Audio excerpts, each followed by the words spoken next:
आज हम लोग भारत की खोज पुस्तक से पाठ 4 युगों का दौर का अध्ययन करेंगे।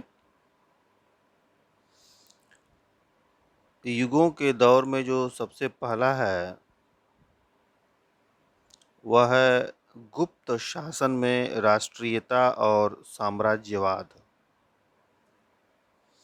तो आइए मैं इसको समझाने का प्रयास करता हूँ। मौर्य साम्राज्य के अवसान के बाद मतलब मौर्य साम्राज्य के समापन के बाद शुंग वंश का उदय हुआ। इसका शासन छोटे क्षेत्र पर था। उत्तर में काबुल से पंजाब तक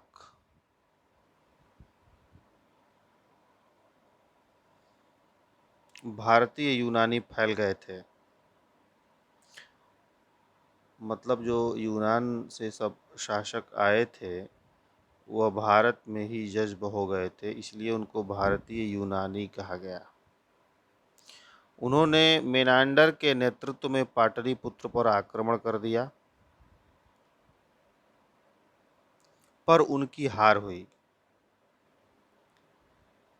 उसने बौद्ध धर्म स्वीकार कर लिया और मिलिंद नाम से प्रसिद्ध हुआ। जो मेनांडर था वो मिलिंद नाम से प्रसिद्ध हुआ। बौद्ध आख्यानों में उसे संत कहा गया है।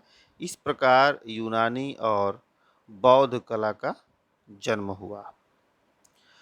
मध्य एशिया में शक लोग ऑक्सस नदी की घाटी में बस गए।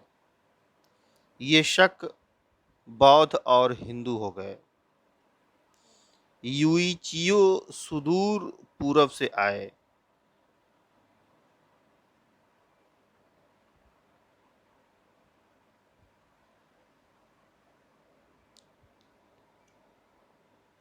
कहाँ से आए? पूरब से आए। इनमें से एक दल कुषाणों का था। उन्होंने उत्तर भारत पर अधिकार करके अपने राज्य का विस्तार कर लिया। उन्होंने मध्य एशिया के बड़े भाग पर कब्जा करके अपने साम्राज्य को और व्यापक तथा मजबूत बना लिया। उनमें से कुछ ने हिंदू धर्म तथा अधिकांश ने बौद्ध धर्म अपना लिया। कनिष्क उनका सबसे प्रसिद्ध शासक था, जिसका बौद्ध कथाओं में उल्लेख मिलता है। इसकी राजधानी तक्षशिला के निकट पेशावर थी। यहाँ भारतीयों की मुलाकात चीनियों, ईरानियों तथा तुर्कों से होती थी। इनकी विभिन्न संस्कृतियों के मेल के फलस्वरूप मूर्तिकला और चित्रकला की एक सशक्त शैली का जन्म हुआ। कुषाण काल में बौद्ध धर्म दो संप्रदायों हीनयान और महायान में बंट गया।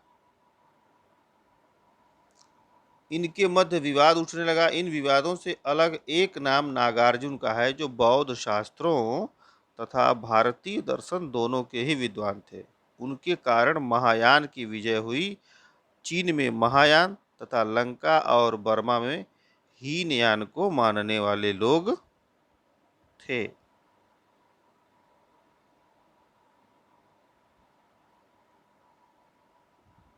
ईसा की चौथी शताब्दी में जब विदेशियों का आगमन हुआ, तब तक राष्ट्रीय आंदोलन अपना निश्चित रूप ग्रहण कर चुका था। एक अन्य शासक चंद्रगुप्त ने नए हमलावरों को मार भगाया और 320 ईस्वी में गुप्त साम्राज्य की नींव रखी। इस साम्राज्य में एक के बाद एक अनेक महान शासक हुए।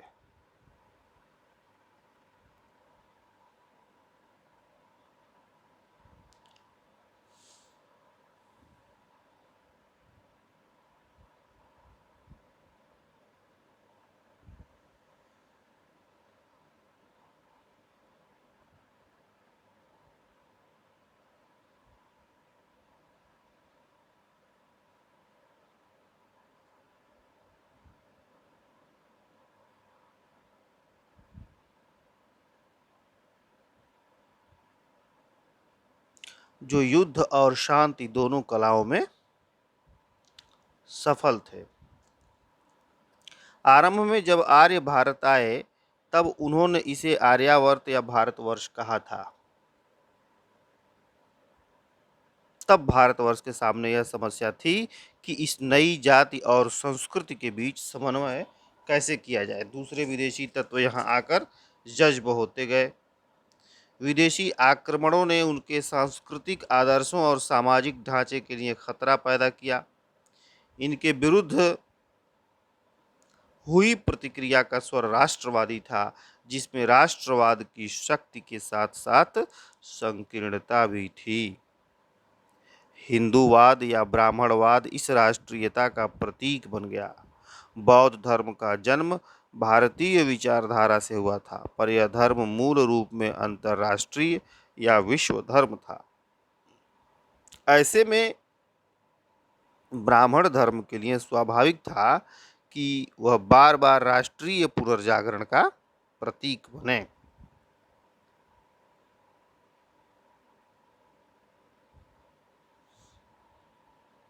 गुप्त शासकों का समय बहुत प्रबुद्ध, शक्तिशाली, अत्यंत सुसंस्कृत तथा तेजस्विता से भरपूर था। इसके प्रसिद्ध शासक समुद्रगुप्त को भारत का नेपोलियन कहा गया है। साहित्य और कला की दृष्टि से यह काल बहुत ही शानदार था। गुप्त वंश के शासकों ने लगभग 150 वर्षों तक शासन किया है और इतने ही समय तक स्वयं को बचाने के लिए संघर्ष करते रहे। यशोवर्मन के नेतृत्व में संगठित होकर नए आक्रमणकारियों ने गोरे हूड़ पर हमला किया और उनके सरदार मिहिर गुल को कैद कर लिया। गुप्तों के वंशज बालादित्य ने उसे छोड़ दिया, जो उसे भारी पड़ा। हुड़ों का शासन थोड़े समय के लिए रहा। कन्नौज के राजा हर्षवर्धन ने उनका दमन करके उत्तर से मध्य तक एक शक्तिशाली राज्य की स्थापना की। वह कवि और नाटककार भी था। हर्ष ने हिंदू और बौद्ध दोनों धर्मों को बढ़ावा दिया।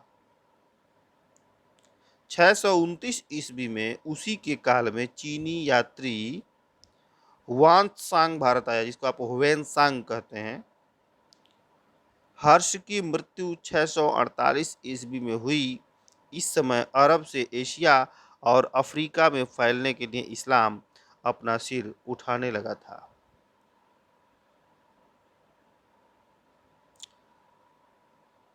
दक्षिण भारत। दक्षिण भारत में मौर्य साम्राज्य का अंत होने पर भी बड़े राज्य हजारों साल तक फलते फूलते रहे। दक्षिण भारत दस्तकारी और समुद्री व्यापार का केंद्र बना रहा। यहाँ यूनानियों की बस्तियां थीं और यहाँ रोमन के सिक्के भी पाए गए। उत्तर भारत पर बार बार होने वाले हमलों से दक्षिण भारत पर अधिक असर नहीं हुआ। उत्तर भारत के बहुत से लोग दक्षिण में बस गए।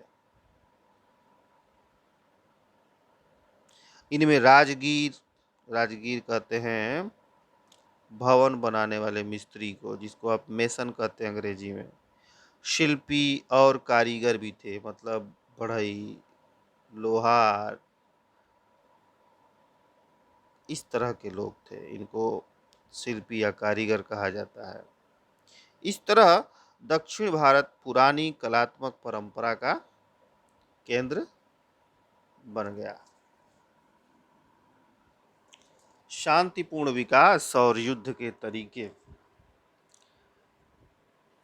भारत पर बार बार विदेशी हमले तथा एक के बाद एक नए साम्राज्य की स्थापना होती रही, परंतु इसके बाद यहाँ शांतिपूर्ण और व्यवस्थित शासन का दौर रहा है। मौर्य, कुषाण, गुप्त, दक्षिण में चालुक्य, राष्ट्रकूट आदि ने 200-200, 300-300 वर्षों तक राज किया। कुषाण जैसे लोगों ने भी अपने आप को इस देश की परंपरा के अनुरूप ढाल लिया। यहाँ यूरोपीय देशों की तुलना में अधिक शांतिपूर्ण और व्यवस्थित जीवन के दौर चले हैं। अंग्रेजी राज्य में यहाँ शांत व्यवस्था कायम हुई। यह भ्रामक है कि अंग्रेजी राज्य में यहाँ शांति व्यवस्था कायम हुई, यह क्या है, भ्रमपूर्ण है। अंग्रेजी शासन के समय देश अवनत की पराकाष्ठा तथा सबसे कमजोर अर्थव्यवस्था की दौर से गुजर रहा था, क्योंकि उन सबों ने बहुत शोषण किया भाई। इसी कारण यहाँ अंग्रेजी शासन कायम हो सका था।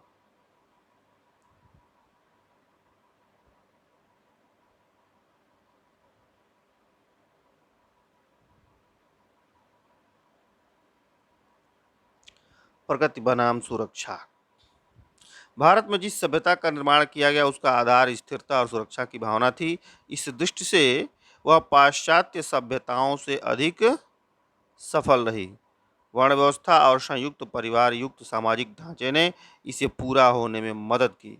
इसमें व्यक्तिवाद के लिए स्थान नहीं रह जाता। इसके विपरीत भारतीय दर्शन नितांत व्यक्तिवादी है।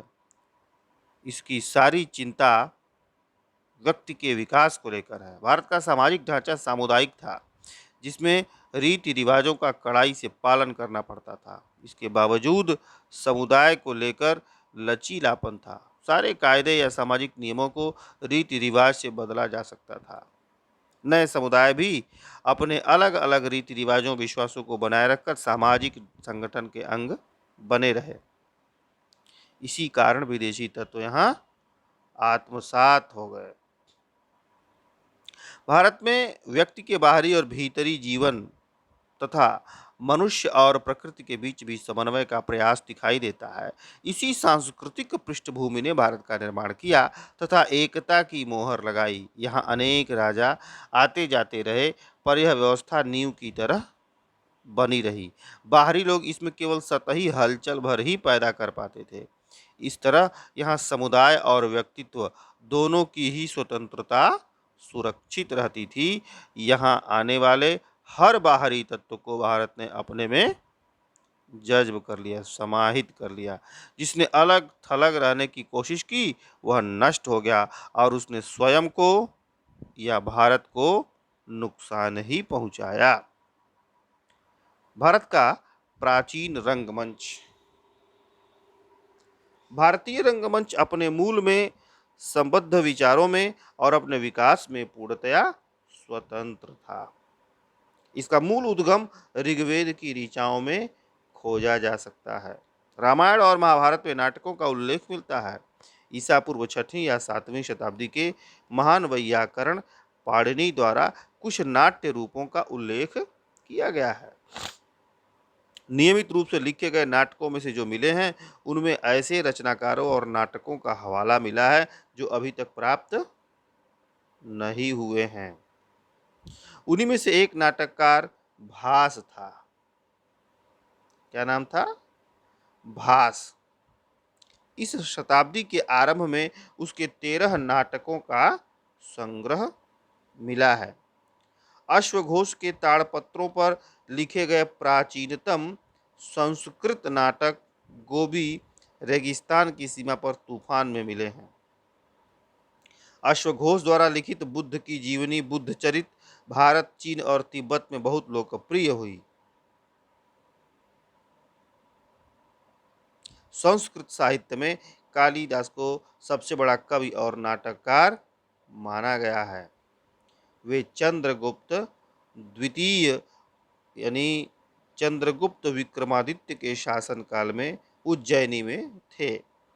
कालिदास उनके 9 रत्नों में से एक थे। मेघदूत उनकी लंबी कविता है जिसमें एक बंदी प्रेमी अपनी प्रिया को मेघ को दूत बनाकर संदेश भिजवाता है, यानी बादल को दूत बनाकर संदेश भिजवाता है। उनके प्रसिद्ध नाटक शकुंतला की प्रशंसा अनेक विद्वानों ने की है। इसका कई भाषाओं में अनुवाद हुआ है। कालिदास से पहले शूद्रक की एक रचना मृच्छकटिकम यानी मिट्टी की गाड़ी, मृत्तिका और सकटिका इन 2 शब्दों से मिलकर बना है मृच्छकटिकम यानी मिट्टी की गाड़ी प्राप्त हुई है, जो बनावटी नाटक प्रतीत होती है। 400 ईस्वी के लगभग चंद्रगुप्त द्वितीय के शासनकाल में विशाख दत्त ने मुद्रा राक्षस नामक नाटक लिखा जो विशुद्ध राजनीतिक था। 7वीं शताब्दी में हर्ष द्वारा लिखे गए 3 नाटक मिलते हैं। इसी समय के नाटककार भवभूति हैं जो भारत में बहुत लोकप्रिय रहे। भवभूति अपने करुण रस के लिए जाने जाते हैं, है ना। उत्तर रामचरितम,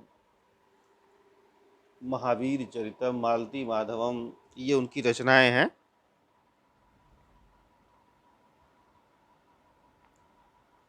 सदियों तक बहने वाली संस्कृत नाटकों की इस धारा में 19वीं शताब्दी के आरंभ में गुणात्मक ह्रास आने लगा।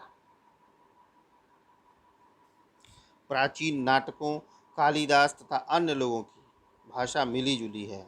संस्कृत और उसके साथ एक या एकाधिक प्राकृत यानी संस्कृत की बोलचाल में प्रचलित रूप। उसी नाटक में शिक्षित पात्र संस्कृत बोलते हैं तो स्त्रियां तथा सामान्य वर्ग प्राकृत। यह साहित्यिक भाषा और लोकप्रिय कला के बीच समझौता था। नाटक समाज के अभिजात वर्ग तक सीमित रहा। इसके साथ साथ लोक मंच का भी विकास होता रहा। इनकी कथाओं का आधार भारतीय पुरा कथाएं तथा महाकाव्यों से ली गई कथाएं होती थीं। ये अलग अलग क्षेत्रीय बोलियों में रचे जाते थे, इसलिए ये क्षेत्र विशेष तक ही सीमित रहते थे। संस्कृत भाषा की जीवंतता और स्थायित्व। संस्कृत अद्भुत रूप से समृद्ध भाषा है, अत्यंत विकसित और नाना प्रकार से अलंकृत। इसके बावजूद वह नियत और व्याकरण के उस ढांचे में सख्ती से जकड़ी है जिसका निर्माण 2600 वर्ष पहले पाणिनि ने किया था। इसका प्रसार हुआ, संपन्न हुई, भरी पूरी और अलंकृत हुई, मतलब सजावटी हुई, पर इसने अपने मूल को नहीं छोड़ा। संस्कृत साहित्य के पतन के काल में भाषा ने अपनी कुछ शक्ति और शैली की सादगी खो दी। सर विलियम जोन्स ने इसके बारे में कहा था, संस्कृत भाषा पुरानी होने के साथ अद्भुत बनावट वाली तथा यूनानी और लातीनी के मुकाबले अधिक उत्कृष्ट है। इसके साथ ही यह भाषा इन दोनों के साथ खूब मिलती जुलती है, जिसे देखकर कहा जा सकता है कि इन सभी भाषाओं का स्रोत एक ही है। संस्कृत आधुनिक भारतीय भाषाओं की जननी है। उनका अधिकांश शब्दकोश और अभिव्यक्ति का ढंग संस्कृत की देन है। दक्षिण पूर्व एशिया में भारतीय उपनिवेश और संस्कृति, संस्कृति मतलब यहाँ कल्चर से है। भारत ने अपने व्यापार एवं संस्कृति का प्रचार प्रसार अपनी भौतिक सीमा को लांघकर उसके भीतर भी किया। यह प्रचार प्रसार दक्षिण पूर्व एशिया में दूर दूर तक फैले क्षेत्रों में हुआ। इसे बृहत्तर भारत कहा गया। भारतीय उपनिवेशों का हवाला भारतीय पुस्तकों के अलावा अरब यात्रियों के वृत्तांतों में भी मिलता है। इससे अधिक महत्वपूर्ण प्रमाण है चीन से प्राप्त ऐतिहासिक विवरण। इसके अलावा पुराने शिलालेख और ताम्रपत्र हैं। जावा, बाली में भारतीय स्रोतों पर आधारित समृद्ध साहित्य, जिसमें भारतीय महाकाव्यों और पुराकाव्यों का अनुवाद तथा इमारतों के विशाल खंडहर हैं।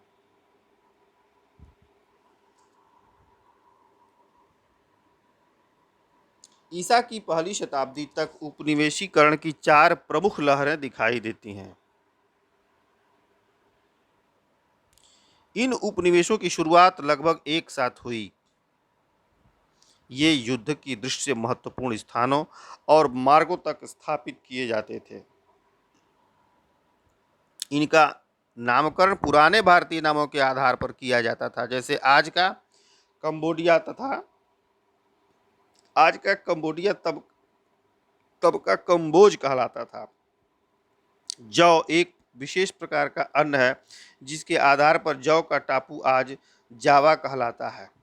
इन उपनिवेशों के नाम खनिज, धातु, किसी उद्योग या खेती की पैदावार के आधार पर होता था। इससे हमारा ध्यान स्वयमेव व्यापार की ओर जाता था। उपनिवेशों से व्यापार तो बढ़ा ही, व्यवसायियों एवं व्यापारियों के आवागमन से धर्म का प्रचार प्रसार बढ़ा। संस्कृत और यूनानी साहित्य से भारत और सुदूर पूर्व के देशों के बीच नियमित समुद्री व्यापार होने का पता चलता है। उस समय बने जहाज़ों का ब्यौरा मिलने से पता चलता है कि प्राचीन भारत में जहाज बनाने का उद्योग भी उन्नत और विकसित था। भारतीय बंदरगाहों का उल्लेख तथा दक्षिण भारतीय सिक्कों पर दोहरे पाल वाले जहाज़ों के चित्र इसकी पुष्टि करते हैं। महाद्वीपीय देशों पर चीन का प्रभाव अधिक दिखाई देता है तथा टापुओं और मलय प्रायद्वीप पर भारत की छाप अधिक दिखाई देती है। भारतीय उपनिवेशों का इतिहास ईसा की पहली दूसरी शताब्दी से आरंभ होकर 15वीं शताब्दी तक अर्थात 1300 साल का है। विदेशों पर भारतीय कला का प्रभाव। भारतीय सभ्यता का प्रभाव विशेष रूप से दक्षिण पूर्व एशिया पर पड़ा। चंपा, अंगकोर, श्रीविजय, भज्जापहित सहित अनेक संस्कृत के अध्ययन केंद्र थे। ये स्थान भारतीय कला से भी प्रभावित थे। यहाँ के शासकों के नाम विशुद्ध भारतीय और संस्कृत है। इनका भारतीयकरण किया गया। राजकीय समारोह भारतीय ढंग से संपन्न कराए जाते थे। कर्मचारियों की पदवियां संस्कृत की प्राचीन पदवियां थीं। इसे थाईलैंड और मलाया में अभी भी देखा जा सकता है। इंडोनेशिया के प्राचीन साहित्य तथा जावा एवं बाली के मशहूर नृत्य भारत से ही हैं। यहाँ हिंदू धर्म सर्वाधिक प्रचलित है। कंबोडिया की वर्णमाला, दीवानी और फौजदारी कानून आदि में भारत का प्रभाव दिखाई देता है। यहाँ भारतीय प्रभाव भारतीय बस्तियों की भव्य कला और वास्तुकला में दिखाई देता है। यहाँ के अद्भुत मंदिरों में पत्थरों पर उत्कीर्ण बुद्ध की जीवन गाथा तथा नक्काशी द्वारा विष्णु, राम और कृष्ण की कथाएं अंकित हैं।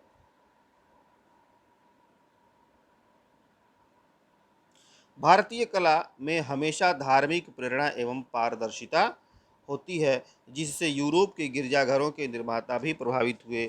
सौंदर्य का संबंध आत्मा से जोड़ा गया है, भले ही वह पदार्थ के रूप या आकार ग्रहण कर ले। यूनानियों को सौंदर्य में केवल आनंद ही नहीं मिलता था, बल्कि वे उसमें सत्य के दर्शन भी करते थे।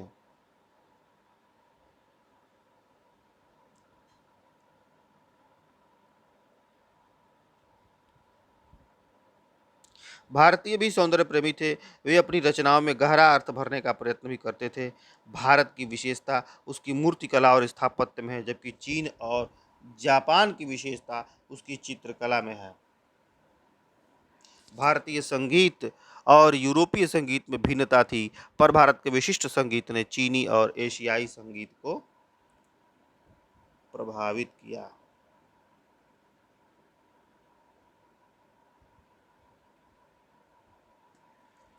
भारतीय कला प्रकृति चित्रण से भरपूर है। इस पर चीनी प्रभाव दिखाई देता है। गुप्त काल में अजंता की गुफाएं, उन पर भित्तिचित्र तथा बाघ और बादामी की गुफाएं बनाई गईं। अजंता की गुफाएं हमें वास्तविकता की दुनिया में ले जाती हैं। ये भित्तिचित्र मैंने इसके पहले वाले पार्ट में बताया था। भित्तिचित्र मतलब भित्ति मतलब दीवार, दीवार पर बनाए गए चित्र बौद्ध भिक्षुओं द्वारा बनाए गए हैं। सुंदर स्त्रियों, राजकुमारियों, गायिकाओं, नर्तकियों आदि के चित्र उन्होंने उतने ही प्रेम से बनाए जितने प्रेम से उन्होंने बुद्ध को उनकी शांत लोकोत्तर गरिमा में चित्रित किया है। एलोरा की गुफाएं 7वीं-8वीं शताब्दी में तैयार की गईं, जिनके बीच कैलाश का विशाल मंदिर है। एलिफेंटा की गुफाएं, जिनमें प्रभावशाली तथा रहस्यमयी त्रिमूर्ति है, तथा महाबलीपुरम का निर्माण भी इसी समय हुआ। एलिफेंटा की गुफाओं में नटराज शिव नृत्य मुद्रा में है। ब्रिटिश संग्रहालय में विश्व का सृजन और विनाश करते हुए नटराज शिव की मूर्ति है। बोरोबुदूर से कोपेनहेगन ले जाए गए बोधिसत्व के सिर का सौंदर्य अद्भुत है। इसमें उनकी आत्मा को दर्पण में प्रतिबिंब की तरह उद्घाटित किया गया है। इसमें मनुष्य की पहुंच से दूर परम सौंदर्य विद्यमान है। भारत का विदेशी व्यापार। ईसवी सन के पहले 1000 वर्षों में भारतीय व्यापार की प्रसिद्धि दूर दूर तक थी। यह व्यापार पूर्वी समुद्र के देशों तथा भूमध्य सागर तक फैला था। भारत में कपड़ा उद्योग बहुत विकसित था। यहाँ का बना कपड़ा दूर दूर के देशों में जाता था। यहाँ रेशमी कपड़ा भी बनता था, पर अच्छी किस्म का रेशम चीन से आयात किया जाता था। यानी चीन से व्यापार उस समय भी था। भारतीय रेशम उद्योग बाद में विकसित हुआ। यहाँ पक्के रंग खोजकर कपड़ों की रंगाई में प्रगति की गई। इनमें से एक नील का रंग था जिसे इंडिगो कहा जाता था। यह शब्द इंडिया से बना था। ईसवी सन की शुरुआत शताब्दियों में भारत का रसायन शास्त्र विकसित हुआ। प्राचीन समय से ही भारतीय फौलाद और लोहे की विदेशों में कद्र थी। फौलाद इस्पात को कहते हैं। सॉरी।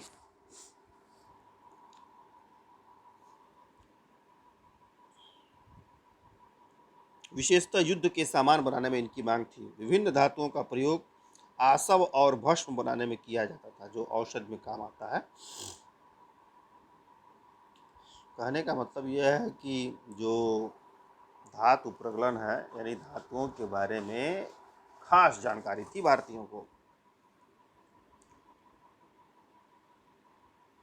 औषध विज्ञान काफ़ी विकसित था। रक्त संचार का ज्ञान यहाँ के लोगों को हार्वे से पहले था। कहा जाता है ना कि जो ब्लड सर्कुलेशन है, इसका खोज विलियम हार्वे ने किया है। लेकिन विलियम हार्वे से बहुत पहले भारत में रक्त परिसंचरण यानी ब्लड सर्कुलेशन के बारे में भारतीय वाद्यों को इसकी जानकारी थी।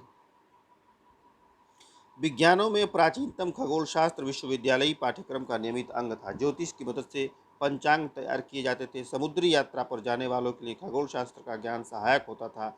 उस समय तक जहाज बनाने का कारखाना खूब फला फूला था। युद्ध में काम आने वाली मशीनों का वर्णन मिलता है। उस समय तक इन क्षेत्रों में अपने ज्ञान के बल पर भारत विश्व की कई मंडलियों पर अधिकार रखता था। कई मंडियों पर, मैंने मंडलियों का कई मंडियों पर अधिकार रखता था। यानी भारत का व्यापार अंतर्राष्ट्रीय स्तर पर खूब फला फूला था। प्राचीन भारत में गणित शास्त्र। यह माना जाता है कि आधुनिक अंकगणित और बीजगणित की शुरुआत भारत में ही हुई। आज जो हम लोग अंक पढ़ते हैं ना, वह भारतीय अंकों का अंतर्राष्ट्रीय स्वरूप है। जो आप 1 2 3 पढ़ते हैं, वह भारतीय अंकों का अंतर्राष्ट्रीय स्वरूप है। गिनती के चौखटे के इस्तेमाल की पद्धति ने इसकी प्रगति को बाधित किया। 10 भारतीय संख्याओं के अंक बेजोड़ थे।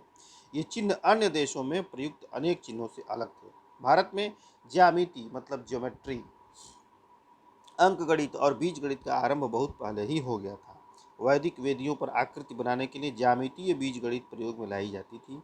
ज्यामिति के क्षेत्र में यूनान और सिकंदरिया आगे बढ़ गए। अंकगणित और बीजगणित में भारत अग्रणी रहा। शून्य आरंभ में एक बिंदी के रूप में था, बाद में यह वृत्ताकार बन गया। यानी शून्य भारत की ही खोज है। शून्यांक और स्थान मूल्य वाली दशमलव विधि को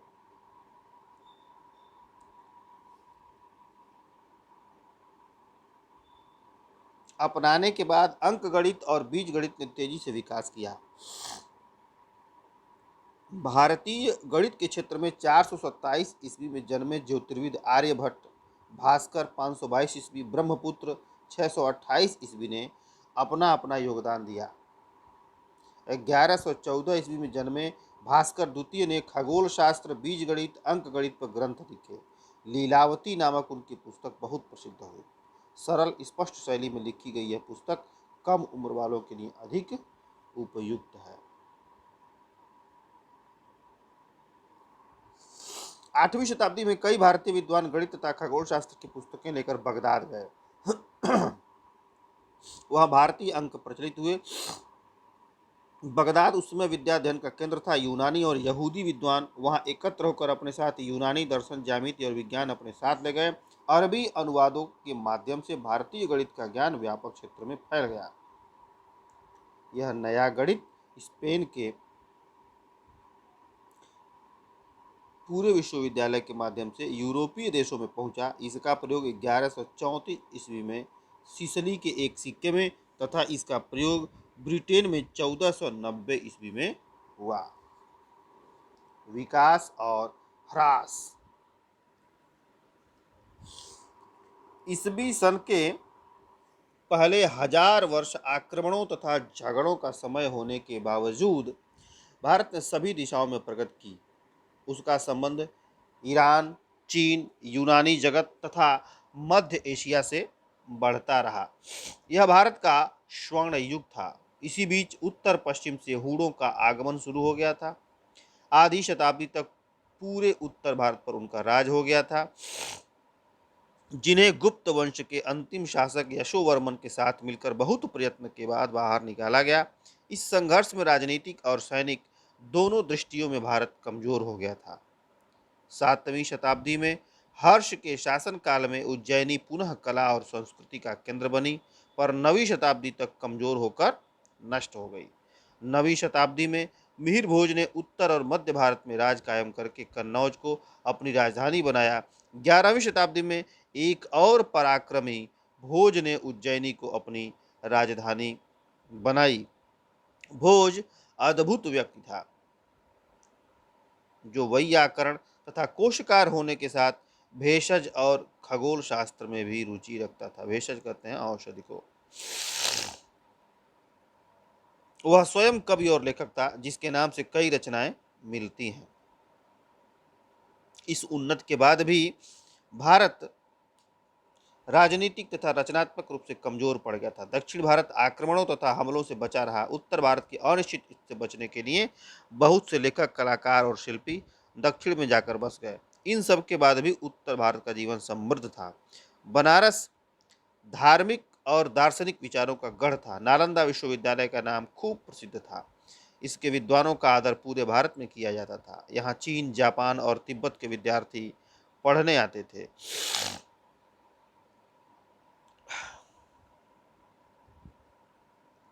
यहाँ अनेक विषयों की शिक्षा दी जाती थी। इसके अलावा भागलपुर के पास विक्रमशिला तथा काठियावाड़ में वल्लभी विश्वविद्यालय, उज्जैनी विश्वविद्यालय तथा दक्षिण में अमरावती विश्वविद्यालय था। पर सहस्राब्दी की समाप्ति तक ढलान की बेला आ जाती है। 8वीं शताब्दी में शंकर के बाद कोई दार्शनिक न हुआ, वही शंकराचार्य के बाद कोई दार्शनिक न हुआ। ब्राह्मण और बौद्ध ह्रास की ओर थे।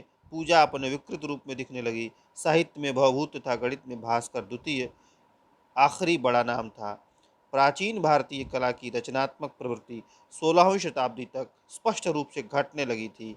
कला के क्षेत्र में यह परंपरा दक्षिण भारत में लंबे समय तक कायम रही। अंततः पतन की यह प्रक्रिया दक्षिण भारत तक पहुंच गई। राधा कृष्णन का कहना है कि भारतीय दर्शन ने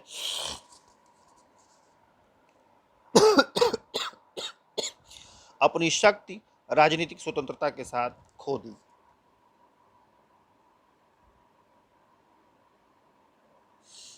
हर सभ्यता के जीवन में ह्रास और विकास के दौर बार बार आते हैं, पर भारत ने उनसे बचकर अपनी स्थिति सुधार ली।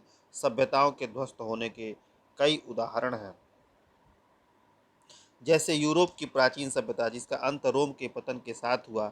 भारतीय सभ्यता का पतन यूं अचानक नहीं, बल्कि धीरे धीरे हुआ। यह भारतीय समाज के बढ़ते कट्टरपन और गैर मिलनसारी का परिणाम था, जिसे जाति व्यवस्था में देखा जा सकता है।